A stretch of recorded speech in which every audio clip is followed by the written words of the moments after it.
আসসালামু আলাইকুম সুপ্রিয় দর্শক মণ্ডলী, এগ্রিকালচার রিসার্চের পক্ষ থেকে আপনাদেরকে আবারও স্বাগতম।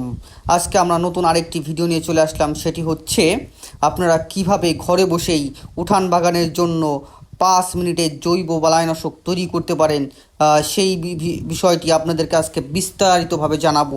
অবশ্যই আপনারা সম্পূর্ণ ভিডিওটি দেখবেন এবং আমাদের চ্যানেলটিকে সাবস্ক্রাইব করবেন। প্রথমে চলে আসবো আমরা কোন রোগের আক্রমণের জন্য এই বালাইনাশকটি ব্যবহার করতে পারবো এবং কি ধরনের ফসলে ব্যবহার করতে পারবো সেটি নিয়ে এখন প্রথমেই বলবো।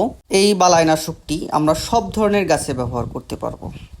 আর এই বালাইনাশকটি যে যে পোকার আক্রমণ থেকে রক্ষা করে সেটি হচ্ছে জাপ পোকা, সাদামাছি, আপনার ছত্রাকের আক্রমণ, এছাড়া পিঁপড়া কিংবা মেলিবাগ, পাউডারি মিল্ক, এই ধরনের আক্রমণ দেখা দিলে আমরা এই জৈব বালাইনাশকটি ব্যবহার করতে পারবো। হলুদের গুঁড়া, ডিটারজেন্ট পাউডার, আপনার মরিচের গুঁড়া, এই তিনটি উপকরণ মিশিয়ে আমরা আজকে জৈব বালাইনাশকটি তৈরি করব। এখন আমরা আসি হলুদের গুঁড়ার কী কাজ করে এবং ডিটারজেন্টের গুঁড়া কী কাজ করে এবং মরিচের গুঁড়া কী কাজ করে, এটা নিয়ে এখন আমরা জানব। প্রথমে চলে আসি আমরা হলুদ প্রতিটি গাছের যেখানে অঙ্গ প্রত্যঙ্গ ভেঙে যায় কিংবা এক জায়গা থেকে অন্য জায়গায় গাছ ওঠানো লাগানোর সময় আমরা ছত্রাকজনিত আক্রমণের জন্য হলুদের গুঁড়া ব্যবহার করতে পারি। এই জন্য এখানেও আমরা হলুদের গুঁড়াটি ব্যবহার করব যাতে ছত্রাকজনিত আক্রমণের রক্ষা পায়। আর এরপরে মরিচের গুঁড়া অতিরিক্ত ঝালের কারণে গাছের থেকে পোকামাকড়গুলো দূরত্ব বজায় রাখে বা দূরে দূরে থাকে।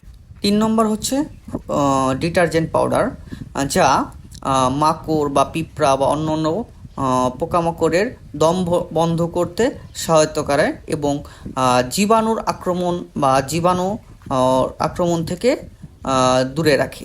যার কারণে আমাদের এই 3টা দিয়ে আমরা জৈব বালাইনাশক তৈরি করলে আমাদের গাছের দ্রুত গ্রোথ বৃদ্ধি এবং অন্যান্য সকল ধরনের আক্রমণ থেকে, পোকামাকড়ের আক্রমণ থেকে রক্ষা করতে পারবো।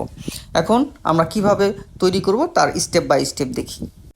এজন্য প্রথমে আমরা কয়েকটি উপকরণ সংগ্রহ করেছি, আপনারা দেখতে পাচ্ছেন।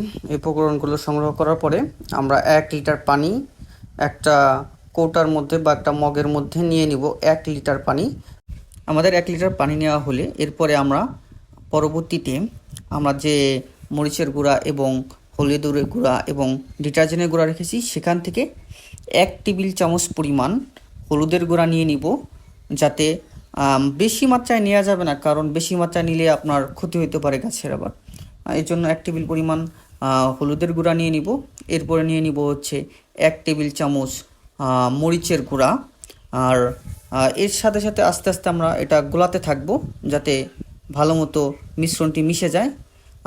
এর পরবর্তীতে নিয়ে নিব আমরা 1 টেবিল চামচ ডিটারজেন্টের গুঁড়া। এই 3টা জিনিসই সুন্দরভাবে মিশাবো।